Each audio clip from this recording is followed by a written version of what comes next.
नमस्कार दोस्तों, मेरा नाम रमेश प्रसाद स्निग्ध है और आज वृद्धि और विकास की कड़ी को आगे बढ़ाते हुए और विभिन्न अवस्थाओं में विकास और वृद्धि, पिछले वीडियो में मैंने 6 पॉइंट के बारे में चर्चा किए थे।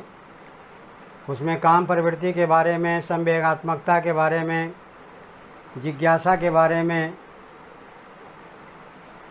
मैंने चर्चा किया था और किस स्टेज में क्या अवस्थाएं होती है, उसकी कैसी स्थिति होती है, किस प्रकार के संवेग होते हैं, किसमें संवेग की दर तीव्र होती है और किसमें कम होती है, उस वीडियो में मैंने चर्चा किया था।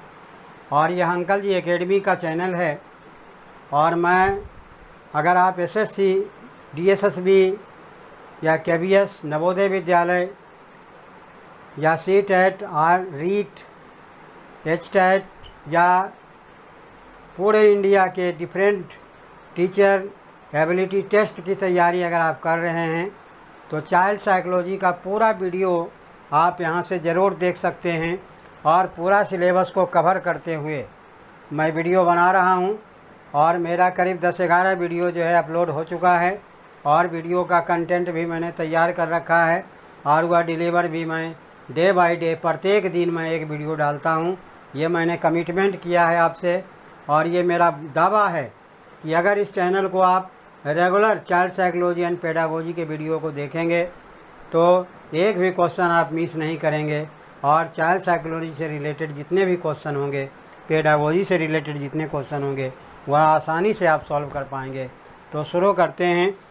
विभिन्न अवस्थाओं में विकास और वृद्धि, 6 पॉइंट मैंने चर्चा कर दिया था। 7वां जो पॉइंट है, इसका 7वां जो पॉइंट है वह है स्वप्रेम की भावना। स्वप्रेम की भावना। स्वप्रेम का मतलब होता है नार्सिसिज्म। नार्सिसिज्म यानी किस स्टेज में कितना स्वप्रेम होता है अपने प्रति, वह आप जानेंगे। देखिए, शैशवावस्था में, इस अवस्था में स्वप्रेम की भावना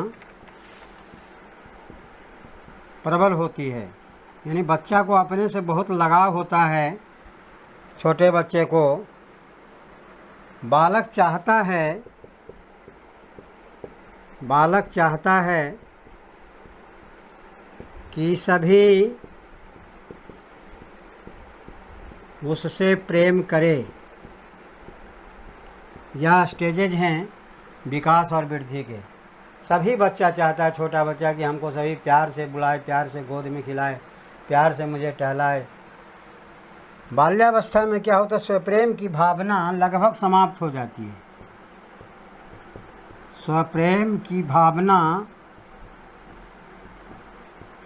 लगभग, अपने से प्रेम नहीं बच्चे को होता है उतना, स्वप्रेम की भावना लगभग समाप्त हो जाती है।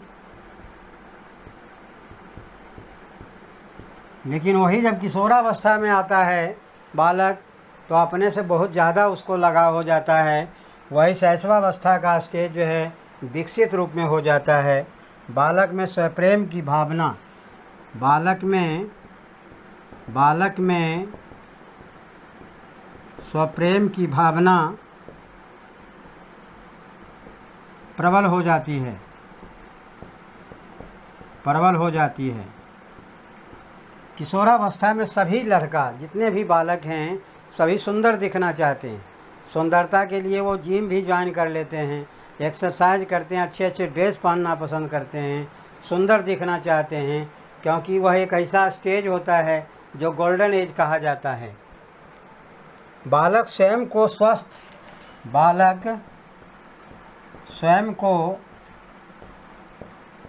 स्वस्थ,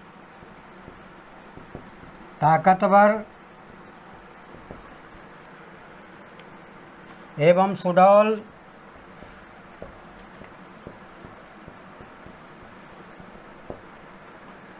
जबकि लड़कियां स्वयं को आकर्षक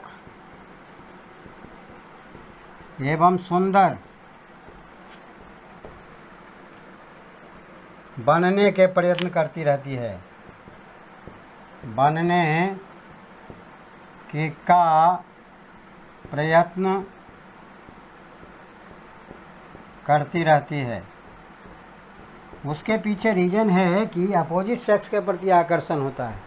हम सुंदर दिखें, वो सुंदर दिखने के लिए मेकअप भी करेगी, ब्यूटी पार्लर में भी जाएगी ताकि हम अधिक से अधिक सुंदर दिखें, ताकि हम आकर्षित दिखें। और लड़के जो है जिम ज्वाइन कर लेता है, एक्सरसाइज करता है, पौष्टिक आहार लेता है ताकि हम सुंदर दिखें। इसके बाद है दोहराने की प्रवृत्ति। नंबर 8 है दोहराने की प्रवृत्ति, जिसको पुनरावृत्ति भी कह सकते हैं आप, रिपीटिशन।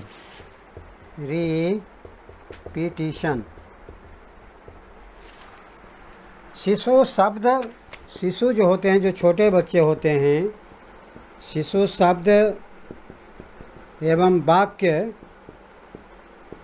को बार बार दोहराता है, उसमें उसको बड़ा आनंद आता है। कोई एक बार अगर उसको सिखा दिया गया, उसी को बार बार बोलेगा। और जो चाइल्डहुड में बच्चे होते हैं, रचनात्मक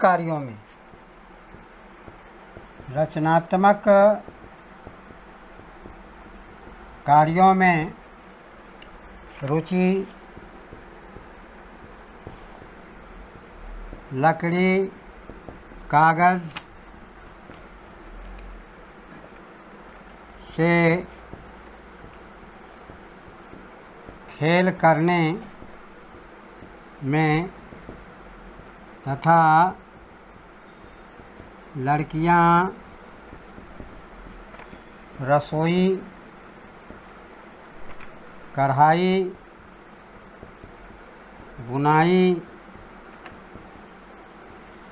आदि कार्यों में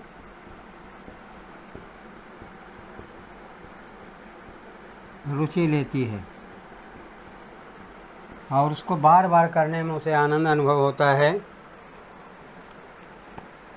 जबकि जो एडोलिसेंस पीरियड वाले बच्चे होते हैं, किशोरावस्था में, वह जो है व्यवसाय के प्रति चिंता होती है उनको, व्यवसाय के प्रति चिंतित होते हैं।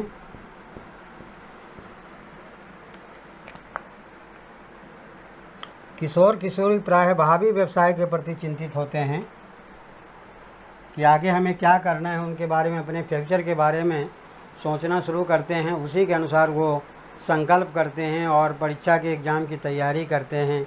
किसी को डॉक्टर बनना है, किसी को इंजीनियर बनना है, किसी को वकील बनना है, या किसी को और भी प्रोफेशन में जाना है, फैशन डिज़ाइनिंग का कोर्स करना है, आर्किटेक्ट का करना है। यही स्टेज है जो किशोरावस्था, इसी में उसके प्रति जो है सजग होते हैं और उसके अनुसार अपने आप को ढालते हैं। इसके बाद है पर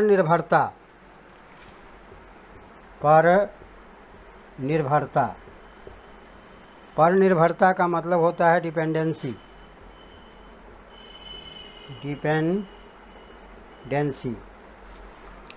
देखिए, इसमें जो शैशवावस्था होता है, बच्चा पूर्ण रूप से अपने माता पिता पर निर्भर होते हैं। इस अवस्था में बच्चा अपने माता पिता पर पूर्ण रूप से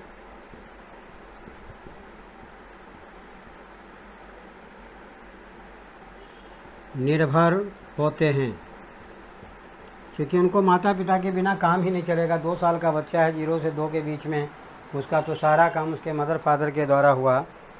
लेकिन इस स्टेज में, बाल्यावस्था में क्या होता है, बाल्यावस्था में स्वयं काम करने की प्रवृत्ति विकसित होने लगता है। जैसे बच्चा कपड़ा पहनता है, अपने से पहनेगा, नहा लेगा, अपने से अपना किताब कॉपी सरिया लेगा, या बाल्यावस्था स्टेज में जो है बच्चे कर लेते हैं। और इसमें जो है किशोरावस्था में क्या होता है, ईश्वर एवं धर्म में विश्वास, इस स्टेज में ईश्वर एवं धर्म में विश्वास शुरू हो जाता है। लेकिन कुछ ऐसे बच्चे होते हैं, आजकल चूँकि ज़माना बदल गया है और मॉडर्न युग में बच्चे भगवान के मंदिर में जाना पसंद नहीं करते हैं, पूजा पाठ करना नहीं पसंद करते हैं, लेकिन उनको ये पता नहीं है कि वो एक ऐसा जगह है जहाँ जा कर के व्यक्ति अपने आप को शांति अनुभव कर सकता है और कुछ देर के लिए टेंशन फ्री हो सकता है। और अगर किसी के प्रति आपको आस्था है, विश्वास, आस्था का बड़ा महत्व है। एक बार विनोबा भावे से किसी ने पूछा कि आप भगवान को मानते हैं, तो विनोबा भावे कहे कि हाँ मैं मानता हूँ, तो आप प्रूफ करके बताइए। तो वो कहे कि 1 रुपये का नोट ले आओ, एक सादा कागज़ ले आओ, और उसके बाद कहे कि देखो ये सादा कागज़, इसमें कुछ लिखा नहीं है, दोनों कागज़ का एक ही चीज़ से बना हुआ है, लेकिन 1 रुपये में एक मोहर लगा हुआ है RBI के गवर्नर का, इसीलिए वह रुपया हो गया। तो इस कागज़ में मोहर नहीं लगा हुआ, इसलिए रुपया नहीं है। इसलिए किसी भी पत्थर में अगर कोई मूर्ति का आकार बना दिया जाता है तो आस्था का बड़ा महत्व है। अगर आपको विश्वास है कि इनसे जो हम मांगेंगे वो मिलेगा, तो ज़रूर मिलेगा, लेकिन कर्म तो करना ही पड़ेगा। लेकिन एक विश्वास है कि हम जो काम करने जा रहे हैं हमारे ऊपर कोई है, क्योंकि बड़े बड़े विद्वान हुए हैं इस धरती पर, बड़े बड़े साइंटिस्ट हुए हैं जो इस चीज़ को मानते रहे हैं, और उनके अनुसार क्योंकि दुनिया को चलाने वाला कोई है, कोई एक प्राकृतिक शक्ति है।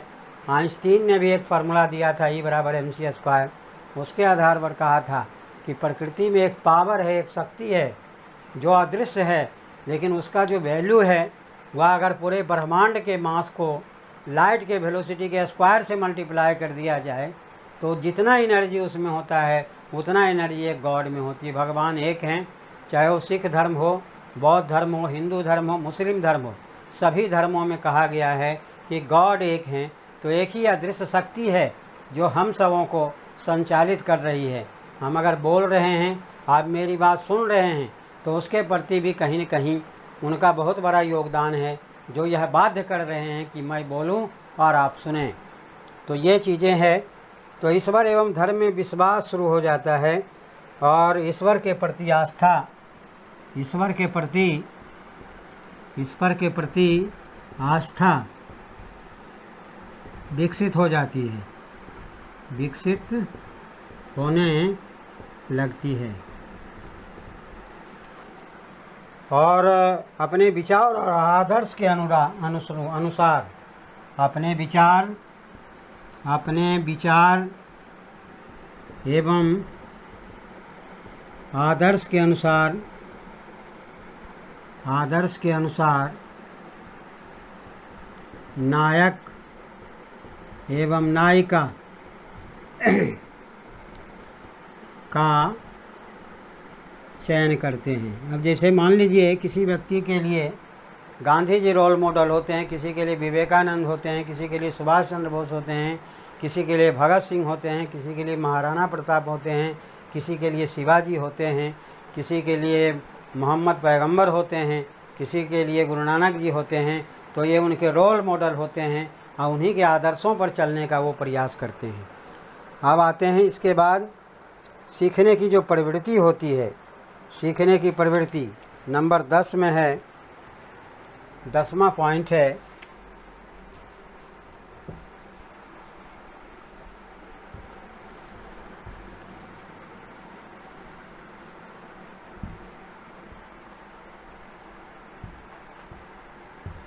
दसवां जो पॉइंट है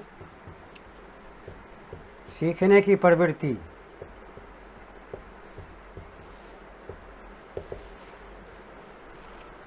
लर्निंग। देखो सीखने की प्रवृत्ति जो होता है, शिशु में सीखने की प्रवृत्ति तीव्रता से विकसित होती है। शिशु कोई चीज़ को सीखना बहुत जल्दी चाहता है, चाहे सीखने में टाइम लगे, लेकिन शिशु में सीखने की प्रवृत्ति सीखने की प्रवृत्ति तीव्र होती है। कोई भी चीज़ को सीखना चाहता है जल्दी, जैसे चलने के लिए या खड़ा होने के लिए या टहलने के लिए या किसी खिलौना पर चलने के लिए, उसमें उसको बड़ा मज़ा आता है और वह तीव्र गति से। और इसमें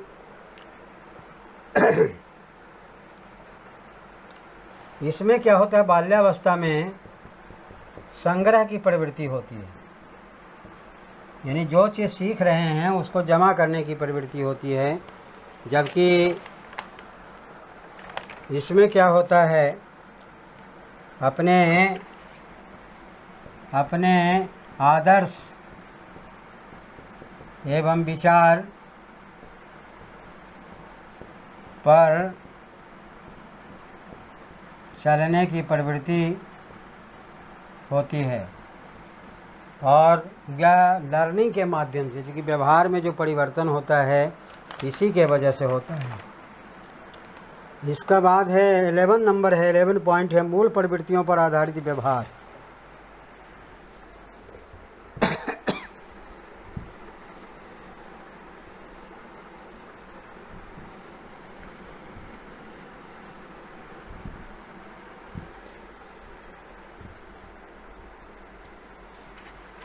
नंबर 11 में, ये 10 नंबर है, नंबर 11 है मूल प्रवृत्तियों पर आधारित व्यवहार।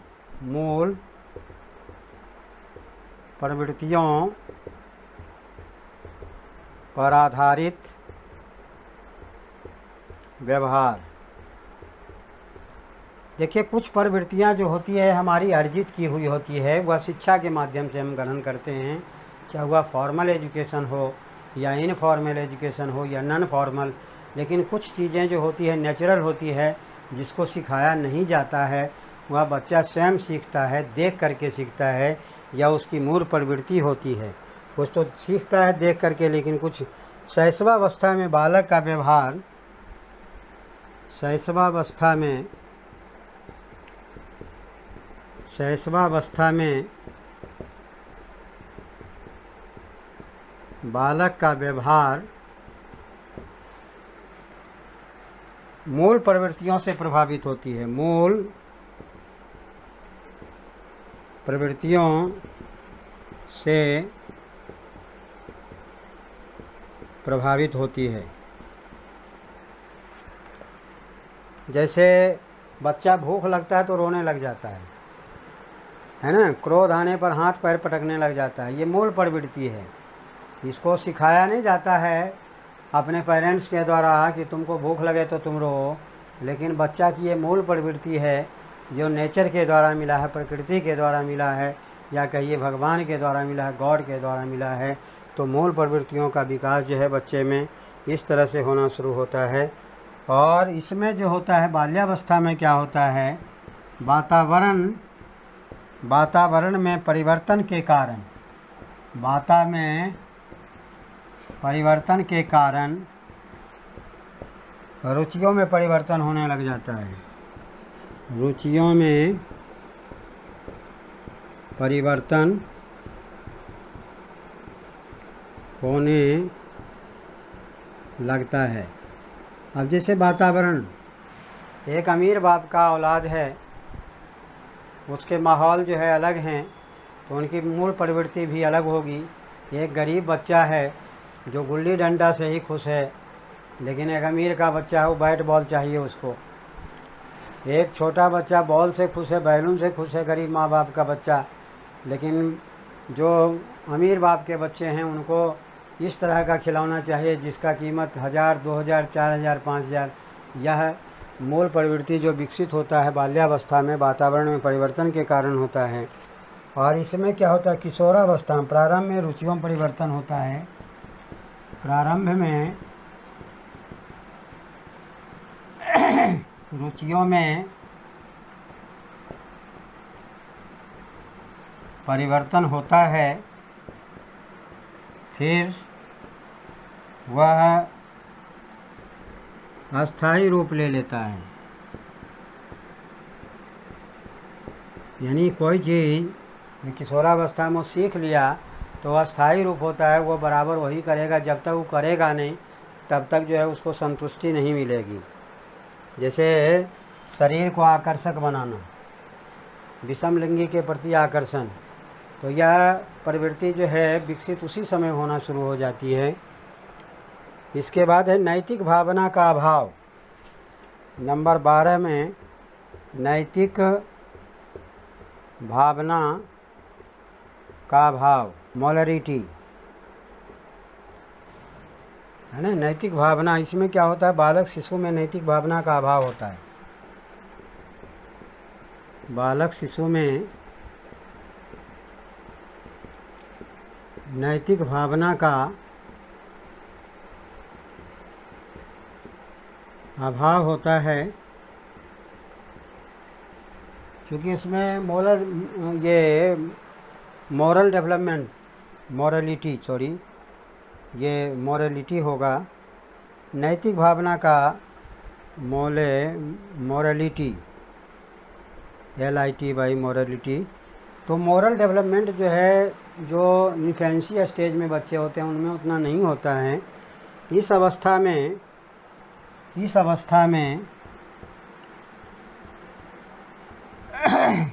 अवस्था में बालक अन्य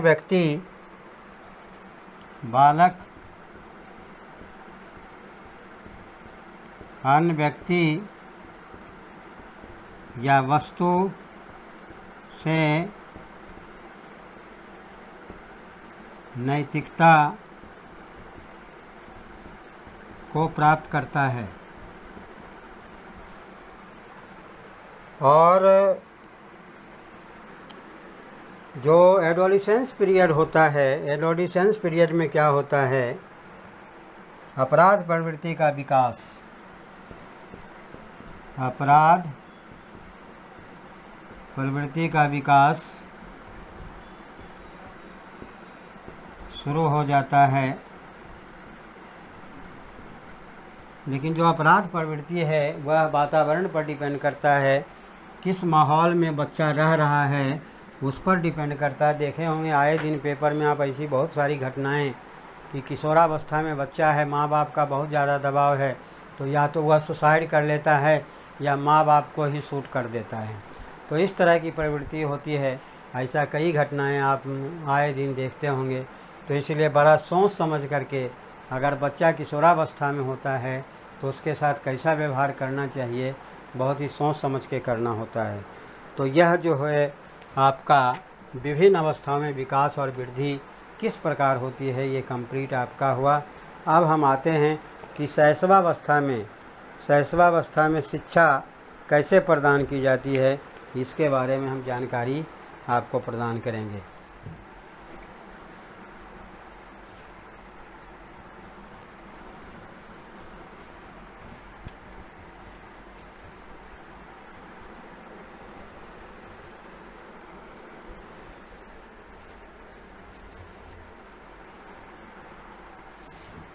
शैशवावस्था में शिक्षा, ये हमारा शैशवावस्था में शिक्षा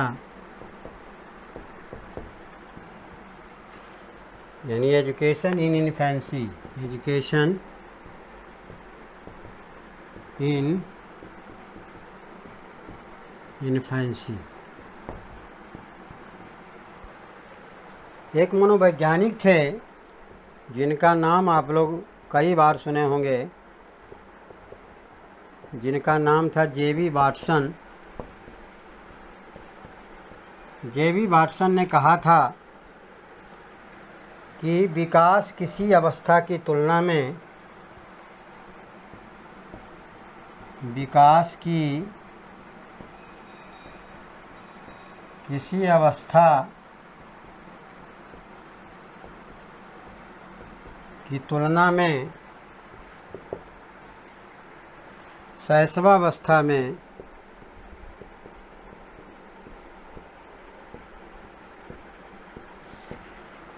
सीखने का क्षेत्र एवं तीव्रता अधिक व्यापक होती है। सीखने का क्षेत्र एवं तीव्रता काफ़ी व्यापक होती है, यानी बहुत विस्तार क्षेत्र है सीखने के लिए। अतः नंबर 1 में है उचित वातावरण। अगर छोटे बच्चे को भी शैशवावस्था में भी उचित वातावरण उसको मिले तो बच्चा जल्दी सीख सकता है। दूसरा, पालन पोषण। अगर पालन पोषण सही ढंग से होता है तो भी बच्चा सीख सकता है। अब देखे होंगे आप टीवी पर एक प्रोग्राम, एक 2 साल का बच्चा से जीके का क्वेश्चन पूछा जाता है, भारत के राज्य राजधानी के बारे में पूछा जाता है, देश विदेश के बारे में भी पूछा जाता है, तो वो बच्चा बताता है।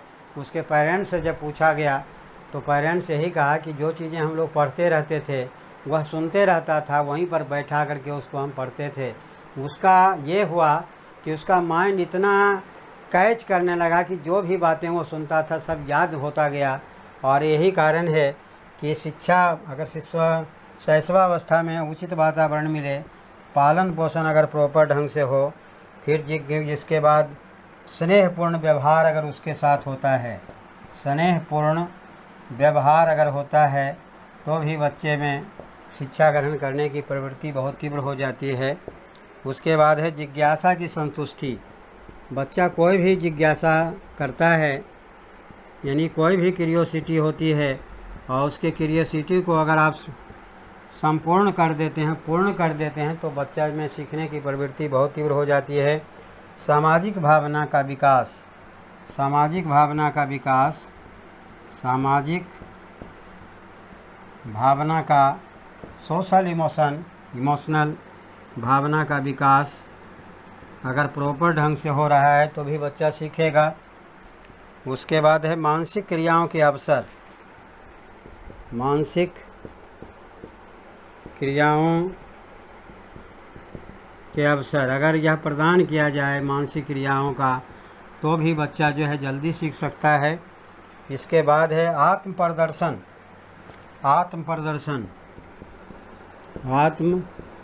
प्रदर्शन जैसे आप देखे होंगे कविता या पाठ देखे होंगे कि किसी के घर में आप जाते हैं ये गेस्ट, तो छोटा बच्चा उसका 1.5 साल का होता है या 2 साल का, और उसके बाद उसकी मम्मी ने या उसके पापा ने कई पोएम उसको सिखा दिए होते हैं और कहते हैं आजा बेटा आजा, ज़रा अंकल जी को पोएम सुनाओ, आंटी जी को पोएम सुनाओ, और बच्चा सुनाने लग जाता है। सुनाने में बहुत खुशी उसको महसूस होती है।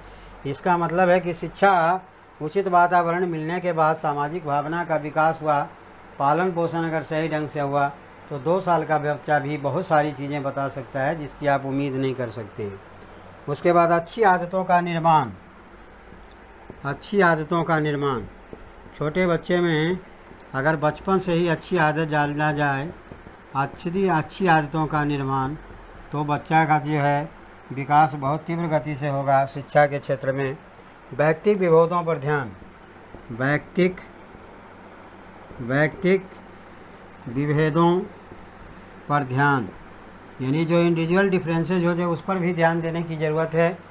सभी बच्चे का लर्निंग पावर एक जैसा नहीं होता है, सभी का माइंड एक जैसा नहीं होता है। बच्चे के मेंटल एबिलिटी को ध्यान में रख करके अगर एजुकेशन प्रोवाइड कराया जाता है तो उसमें भी बच्चा का विकास बहुत अच्छा ढंग से होता है। करके सीखने का अवसर प्रदान करना। करके सीखने का अवसर प्रदान करना, यह भी लर्निंग बाय डूइंग, यानी करके सीखो।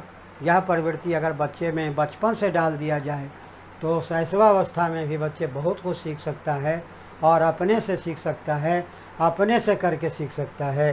तो यह जो है इम्फैक्ट है यानी सीखने के लिए अगर ये सारी चीज़ अनुकूल है तो बच्चा में शैशवावस्था में भी शिक्षा का विकास बहुत तीव्र गति से हो सकता है। अब हम आते हैं बाल्यावस्था में।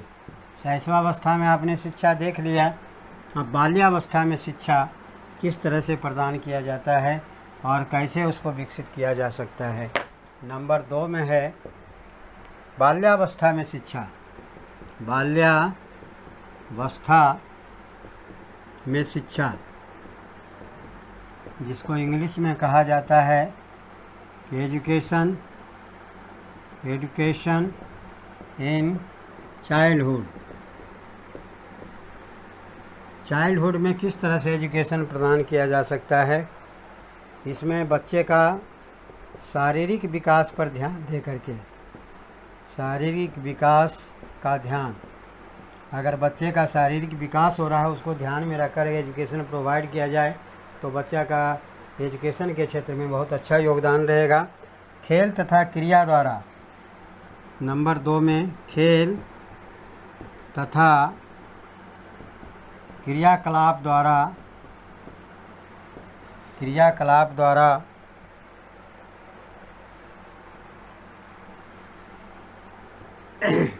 यानी देखिए, जो बाल्यावस्था में होती है, पूर्व बाल्यावस्था में विशेष रूप से एक्टिविटी पर बहुत जोर दिया गया है। यानी बच्चा अगर मान लीजिए पहली क्लास में जाता है और पहली से लेकर के 8वीं तक के बच्चों को एक्टिविटी के आधार पर ही अगर एजुकेशन प्रोवाइड कराया जाए तो वह बच्चा के दिमाग में जो कंसेप्ट है क्रिस्टल क्लियर होगा और वही बच्चा आगे जा कर के क्रिएटिव थिंकिंग डेवलप होगा और वह निश्चित संकल्प करेगा, जो चाहेगा वो कर सकता है। तो खेल और क्रियाकलाप के द्वारा एजुकेशन प्रोवाइड कराने के बाद बच्चे के शिक्षा में विकास। रोचक पाठ्य सामग्री, जो पाठ्य सामग्री होना चाहिए, जो करिकुलम होना चाहिए, वह कैसा होना चाहिए। अगर रोचक है, बच्चा को पढ़ने में मन लग रहा है। एक बात बता दूं, अगर किसी भी सब्जेक्ट को पढ़ने में बच्चे को आनंद का अनुभव होता है, वह सब्जेक्ट उसका बहुत ही अच्छा हो जाता है। ठीक उसी तरह से जनरल लाइफ में जिस काम को करने में आपको आनंद का अनुभव हो रहा है, उस काम के लिए कोई समय सीमा नहीं होती है, उसके लिए कोई रात दिन नहीं होता है और उस काम को आप बहुत ही आराम से कर सकते हैं और उस काम को करने में आप कभी नहीं थक सकते हैं। जैसे देखिए, अगर कोई भी व्यक्ति को, कोई भी लड़का है, उसको कहा जाए कि तुम डांस करो तो हो सकता है वो 10 मिनट में थक जाए, लेकिन वही लड़का अगर किसी शादी विवाह पार्टी में जाता है, लगातार 3 घंटे डांस करता है और नहीं थकता है। इसका कारण क्या, वहाँ मज़ा आ रहा है। तो ठीक तरह से एजुकेशन सिस्टम में अगर आप ऐसा सिलेबस बनाएं, ऐसा करिकुलम बनाएं जिसमें बच्चा को स्कूल जाने के लिए बीमार भी है तो भी जाना चाहता है और उसको मज़ा आना चाहिए। जहाँ मज़ा आएगा वहीं पर शिक्षा उसकी अच्छी हो जाएगी। रोचक पाठ्य सामग्री के अध्ययन का अवसर, यह जो है बाल्यावस्था में जब बच्चे हैं, इस पर आप ध्यान देंगे तो हो सकता है। भाषा विकास पर बल, क्योंकि भाषा का जो है डेवलपमेंट इसी स्टेज में ज़्यादा होता है। भाषा विकास पर बल, तो बच्चे का चाहे जो भी सब्जेक्ट, जो भी लैंग्वेज, इंग्लिश है, हिंदी है या फ्रेंच है या अरबी है या जर्मन है, जो भी भाषा आप बच्चे को सिखा रहे हैं, देखिए कम से कम ऐसा कहा जाता है, हमारा एजुकेशन सिस्टम में भी है कि कम से कम छोटे बच्चे को 3 भाषाएं ज़रूर आनी चाहिए। एक रीजनल लैंग्वेज होना चाहिए, एक नेशनल लैंग्वेज होना चाहिए और एनी फॉरेन लैंग्वेज होना चाहिए। जैसे मान लीजिए कोई हिंदी भाषी क्षेत्र का है तो रीजनल लैंग्वेज, नेशनल लैंग्वेज एक जैसा है, वह इंग्लिश सीख सकता है, वो फॉरेन लैंग्वेज हो। तो त्रिभाषा सूत्र, जिसको कि पहला जो एजुकेशन पॉलिसी हमारा 1964-66 में जब बना था, नेशनल पॉलिसी ऑफ एजुकेशन, उसी में बता एक डॉक्टर ये कोठारी कमीशन ने त्रिभाषा फार्मूला दिया था, ट्राई लैंग्वेज फार्मूला, जो आज भी चल रहा है। आज बच्चे 3 भाषा कम से सीखना ज़रूरी होता है। 3 से ज़्यादा भी सीख सकता है, या उसके एबिलिटी पर डिपेंड करता है, उसके इंटेलिजेंस पर डिपेंड करता है। तो भाषा विकास पर बल होना चाहिए। जिज्ञासा की संतुष्टि, जिज्ञासा बच्चे में जो है, जब बाल्यावस्था में होता है तो क्यूरियोसिटी बहुत होती है उसमें। देखिए, यही एक स्टेज है जिसमें क्या, क्यों, कैसे, कब, इस तरह के प्रश्न बच्चे पूछते हैं अपने टीचर से, और टीचर अगर डांट करके उसको बैठा देता है तब बच्चे का जो है माइंड कुंठित हो जाता है और फिर दोबारा सवाल नहीं करता है। इसलिए बच्चा क्या, क्यों, कैसे, शिक्षा क्या, शिक्षा क्यों, शिक्षा कैसे और शिक्षा कब प्रदान किया जाए, यह बातें अगर कोई भी व्यक्ति किसी से पूछता है, कोई भी बच्चा आपसे पूछता है, उसके लिए अगर आपके पास जवाब सही है तो बच्चा को इंटरेस्ट आ जाएगा और बच्चा का एजुकेशन जो है बहुत ही सही ढंग से विकसित होने लगेगा। सामूहिक प्रवृत्ति की संतुष्टि, सामूहिक प्रवृत्ति देखिए सोशल डेवलपमेंट भी उसी दरमियान में ज़्यादा होता है। सामूहिक प्रवृत्ति की संतुष्टि, अगर बच्चा को जिस ग्रुप में रखा गया है उस ग्रुप में बच्चा अगर संतुष्ट है तो ऑटोमेटिक है कि वहाँ शिक्षा जो है बहुत ही प्रॉपर ढंग से प्रदान की जा सकती है। संचय की प्रवृत्ति का प्रोत्साहन, संचय की प्रवृत्ति का प्रोत्साहन, अगर कोई बच्चे में संचय की प्रवृत्ति है और उसको आप मोटिवेट करते हैं, उसको करेज करते हैं, डिस्करेज नहीं करते हैं, इनकरेज करते हैं, तो बच्चा ऑटोमेटिक है वो उसको बहुत अच्छा लगेगा और उसके शिक्षा के क्षेत्र में विकास होगा।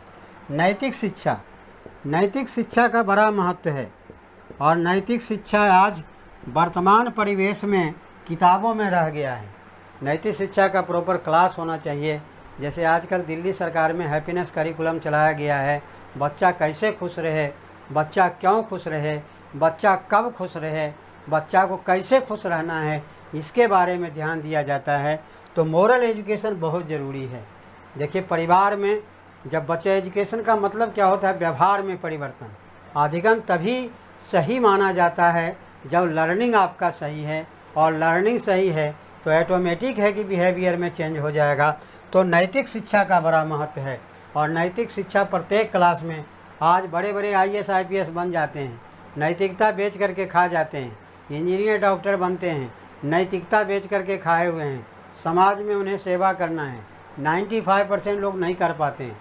आप एक अच्छे टीचर बनने जा रहे हैं, नौकरी लगने के पहले तो बहुत बड़ी बड़ी बातें कर रहे हैं, नौकरी के बाद आपकी नैतिकता अगर मर जाती है तो वह एजुकेशन बेकार है, वह एजुकेशन या वो एजुकेशनिस्ट बेकार है जो मॉरल एजुकेशन पर ध्यान नहीं देता है। मॉरल एजुकेशन बहुत ज़रूरी है। कैसे बैठना चाहिए, कैसे पढ़ना चाहिए, क्या पढ़ना चाहिए, कैसा व्यवहार करना चाहिए, ये सारी बातें का ध्यान होना बहुत ज़रूरी है। उसके बाद है 9 नंबर में मानसिक विकास के उचित अवसर।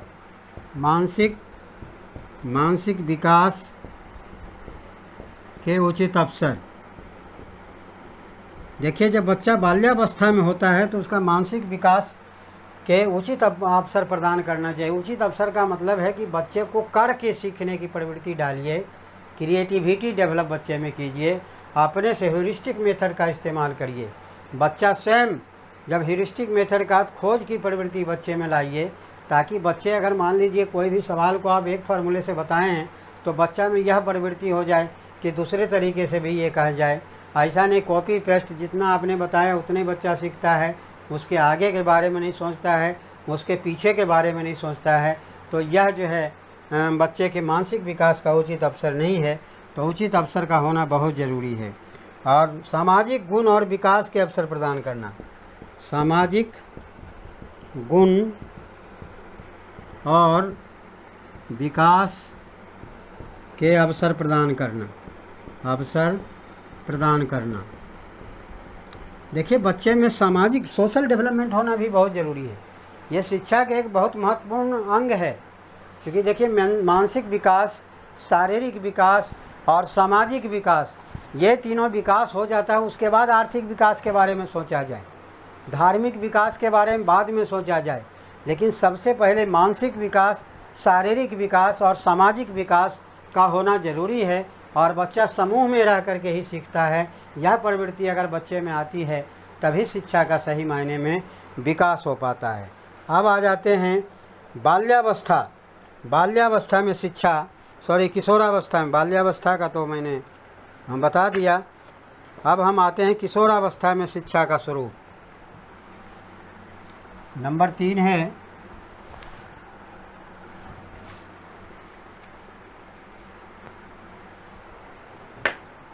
किशोरावस्था में। नंबर 3 में किशोरावस्था में शिक्षा का स्वरूप। Education in adolescence. देखिए, किशोरावस्था में शिक्षा का स्वरूप जो होता है, नंबर 1 में शारीरिक विकास के लिए शिक्षा। शारीरिक विकास के लिए शिक्षा बहुत ज़रूरी है। देखिए, फिजिकल डेवलपमेंट होना बहुत ज़रूरी है। फिजिकल डेवलपमेंट हो तो तभी मेंटल डेवलपमेंट होगा। एक परिभाषा मैंने पहले भी आपको बताया था, फिर मैं दोबारा रिपीट करता हूँ। अरस्तु ने कहा था कि स्वस्थ मस्तिष्क में ही, स्वस्थ शरीर में ही स्वस्थ मस्तिष्क का वास होता है। तो इसीलिए बच्चे को अगर माइंड को कंसंट्रेट करना चाहते, देखिए खिलाड़ी जो होता है बहुत माइंड उनका कंसंट्रेट होता है अपने खेल के प्रति, तो बच्चे में फिजिकल डेवलपमेंट के ज़रूरी है। फिजिकल डेवलपमेंट होगा तभी मेंटल डेवलपमेंट होगा। इसीलिए शारीरिक विकास के लिए शिक्षा देना बहुत ज़रूरी है। दूसरा, मानसिक विकास के लिए शिक्षा। मानसिक विकास के लिए शिक्षा, क्योंकि मेंटल डेवलपमेंट करना ज़रूरी है, क्योंकि जैसे जैसे बच्चा बड़ा होता है, सिलेबस उसका बड़ा होता जाता है, उसी के अनुसार उसमें प्रवृत्ति देना बहुत ज़रूरी है। तीसरा, संवेगात्मक विकास के लिए शिक्षा। संवेगात्मक विकास के लिए शिक्षा। संवेगात्मक विकास का मतलब इमोशनल डेवलपमेंट। इमोशन का भी डेवलपमेंट होना बहुत ज़रूरी है। तो अतिरिक्त मोशन का मतलब इमोशन हो गया। तो संवेगात्मक विकास के लिए शिक्षा, यह भी किशोरावस्था के में बहुत ज़रूरी है। इसके बाद है धार्मिक और नैतिक विकास के लिए शिक्षा। धार्मिक एवं नैतिक विकास के लिए शिक्षा, यह भी देना बहुत ज़रूरी है, तभी बच्चे के शिक्षा में विकास हो सकता है। नंबर 5 है वैयक्तिक विभेदों के अनुरूप शिक्षा। वैयक्तिक विभेदों के अनुरूप शिक्षा, यानी इंडिविजुअल डिफरेंसेस को ध्यान में रख करके शिक्षा प्रदान करना बहुत ज़रूरी है। इसके बाद है यौन शिक्षा। देखिए, कई विद्वानों ने इस पर विरोध किया है, कई सरकार भी इसका विरोध करते हैं, लेकिन ये बहुत ज़रूरी है। सेक्स एजुकेशन, क्योंकि सेक्स एजुकेशन नहीं मिलने के कारण बच्चे भटक जाते हैं और उनकी प्रवृत्ति भी गलत हो जाती है। जिस चीज़ को जितना छिपाया जाता है, जितना उस पर दबाव डाला जाता है, वह उतना ही विस्फोटक होता है। इसीलिए यौन शिक्षा भी बहुत ज़रूरी है। एक वही अवस्था में जब पहुंचता है पुरुष और लड़का या लड़कियां, तो दोनों के लिए सेक्स एजुकेशन बहुत ज़रूरी है। और यह किशोरावस्था में उपर्युक्त शिक्षण विधियों का प्रयोग, उपर्युक्त शिक्षण विधियों का प्रयोग। देखिए, इसीलिए चाइल्ड साइकोलॉजी टीचर के लिए क्यों ज़रूरी है, क्योंकि चाइल्ड साइकोलॉजी एक ऐसा सब्जेक्ट है जिसके माध्यम से हमें यह पता चलता है कि किस बच्चे को कैसे एजुकेशन प्रदान करना चाहिए, उसे कैसे शिक्षा देनी चाहिए। तो शिक्षण विधियों को, टीचिंग मेथड्स के बारे में एक अच्छे टीचर को जानना बहुत ज़रूरी है। और बच्चे के लेवल को ध्यान में रखते हुए, चाइल्ड सेंटर्ड मेथड का इस्तेमाल करते हुए, इंडक्टिव और डिडक्टिव मेथड का इस्तेमाल करते हुए, डिमोस्ट्रेशन मेथड का इस्तेमाल करते हुए, ह्यूरिस्टिक मेथड का इस्तेमाल करते हुए शिक्षा प्रदान करने की ज़रूरत है। इसके बाद है नंबर 8 में है सामाजिक विकास के लिए शिक्षा। सामाजिक विकास के लिए शिक्षा, यह भी सोशल डेवलपमेंट के लिए भी एजुकेशन देना बहुत ज़रूरी है, क्योंकि ताकि बच्चे में अपराधी प्रवृत्ति नहीं हो, बच्चे में सहयोग की भावना डेवलप हो, ऐसा इस तरह का एजुकेशन, आपसी सहयोग की भावना डेवलप हो, यह होना चाहिए। इसके बाद है किशोर के प्रति वयस्क जैसा व्यवहार। किशोर के प्रति वयस्क जैसे व्यवहार, यह भी बहुत ज़रूरी है, क्योंकि यह आपका शिक्षा का स्वरूप अलग अलग स्टेज में, शैशवावस्था में, बाल्यावस्था में, किशोरावस्था में आपको ने बताया है। नेक्स्ट वीडियो में फिर नए चीज़ के साथ हम शारीरिक विकास के बारे में जानेंगे। अभी हमने शिक्षा के क्षेत्र में किशोरावस्था में, बाल्यावस्था में और शैशवावस्था में शिक्षा का स्वरूप कैसे होना चाहिए, ये मैंने आपको बताया है। अगर ये वीडियो आपको पसंद आए तो इसे लाइक करना ना भूलें, और आप नए हैं तो सब्सक्राइब ज़रूर करें। और उन साथियों को ज़रूर शेयर करें जो डिफरेंट तरह के टीचिंग से रिलेटेड कोई भी एग्ज़ाम की तैयारी कर रहा हो, चाहे वो लेक्चरशिप का कर रहा हो या टीजीटी का कर रहा हो या पीआरटी का कर रहा हो या प्रिंसिपल का कर रहा हो, किसी तरह के एग्ज़ाम के लिए, और सीटेट, रीट सभी तरह के एग्ज़ाम के लिए ज़रूरी है। Thank you for watching this video.